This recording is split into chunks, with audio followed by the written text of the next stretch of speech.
Hare Krishna everyone, welcome back to the reading of the beautiful book Teachings of Lord Chaitanya, written by His Divine Grace Srila A.C. Bhaktivedanta Swami Prabhupada.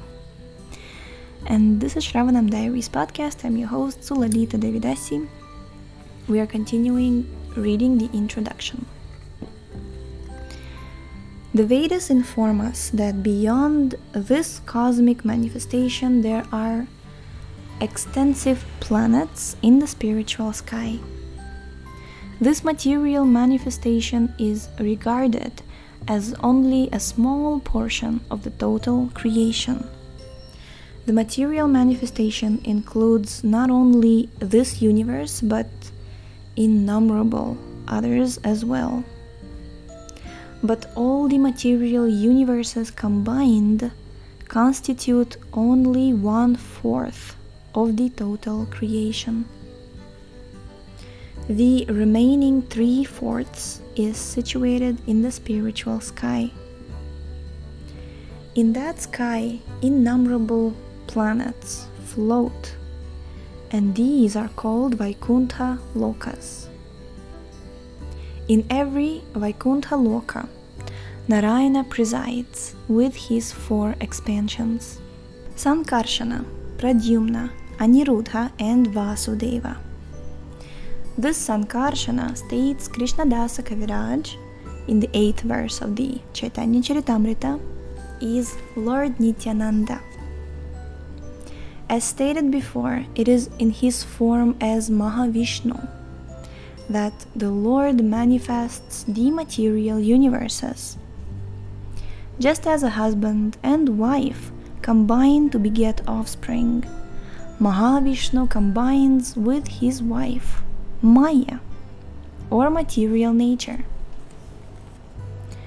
This is confirmed in the Bhagavad Gita 14.4, where Krishna states, Sarva yonishu kaunteya murtayah sambhavantiyah tasam brahma mahadyonir aham bija pradahpita. Quote, it should be understood that all species of life, O son of Kunti, are made possible by birth in this material nature, and that I am the seed-giving father. Unquote.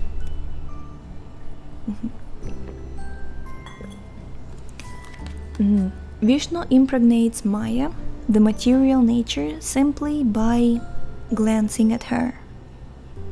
This is the spiritual method. Materially, we are limited to impregnating by only one particular part of our body. But the Supreme Lord, Kṛṣṇa or Mahavishnu, can impregnate by any part. Simply by glancing, the Lord can conceive countless living entities in the womb of material nature. The Brahma Samhita confirms that the spiritual body of the Supreme Lord is so powerful that any part of his body can perform the functions of any other part. We can touch only with our hands or skin, but Kṛṣṇa can touch just by glancing. We can see only with our eyes. We cannot touch or smell with them. Kṛṣṇa, however, can smell and also eat with his eyes.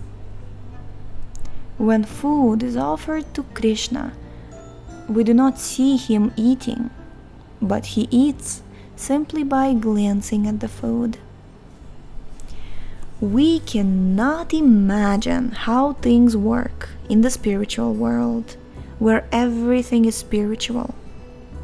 It is not that Kṛṣṇa does not eat or that we imagine that he eats. He actually eats, but his eating is different from ours. Our eating process will be similar to his when we are completely on the spiritual platform. On that platform, every part of the body can act on behalf of any other part. Haribol! Wait, so our eating process will be similar. Our will be similar to his when we are completely on the spiritual platform. On that platform, every part of the body can act on behalf of any other part. Haribol. Vishnu does not require anything in order to create. He does not require the goddess Lakshmi in order to give birth to Brahma. For Brahma is born from a lotus flower that grows from the navel of Vishnu.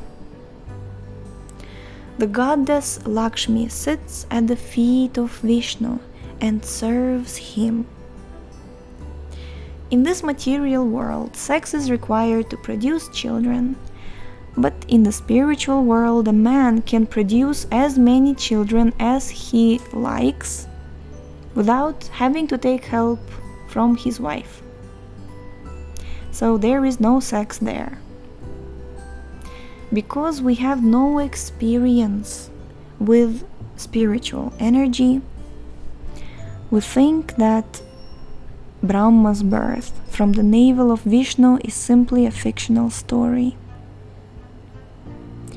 We are not aware that spiritual energy is so powerful that it can do anything and everything. Material energy is dependent on certain laws, but spiritual energy is fully independent.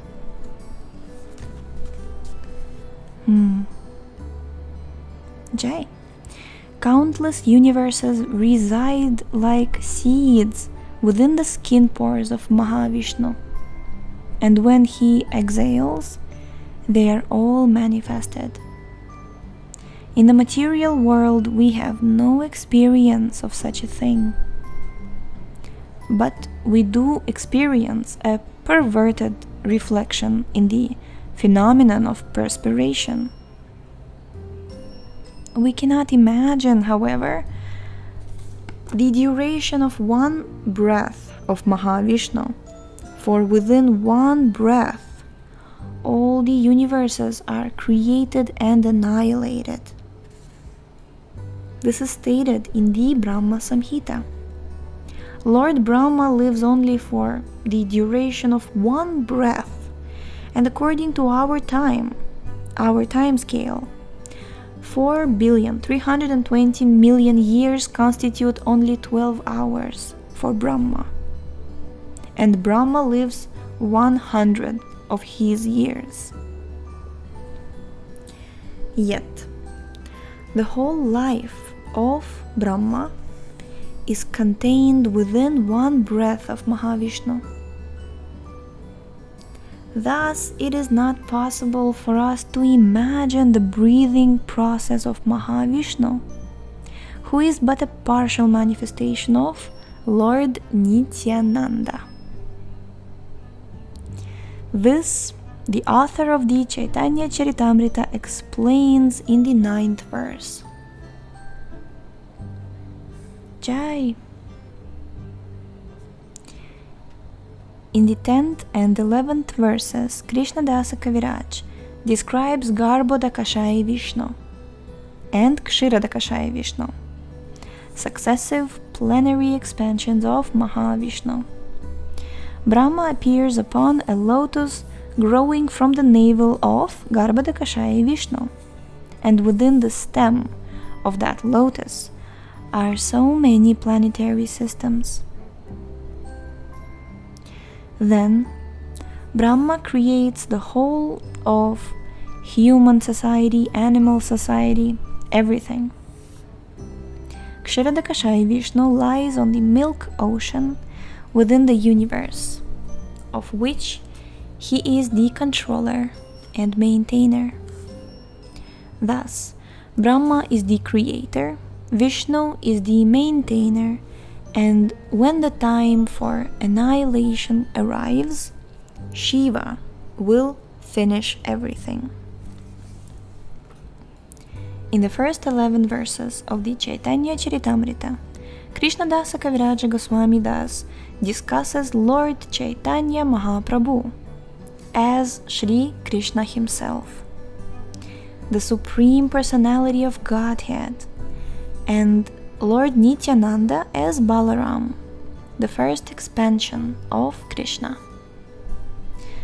Then in the 12th and 13th verses, he describes Advaita Acharya, who is another principal associate of Lord Chaitanya Mahaprabhu's and an incarnation of Mahavishnu.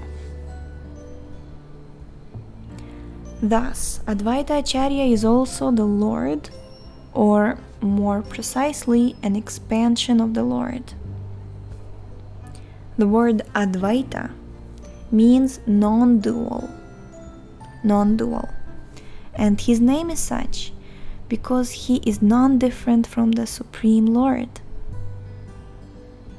He is also called Acharya, teacher, because he disseminated Krishna consciousness.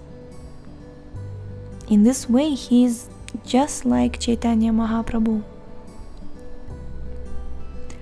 Although Lord Chaitanya is Krishna himself, he appeared as a devotee to teach people in general how to love Krishna. Similarly, although Advaita Acharya is the Lord, he appeared just to distribute the knowledge of Krishna consciousness. Thus, he is also the Lord incarnated as a devotee.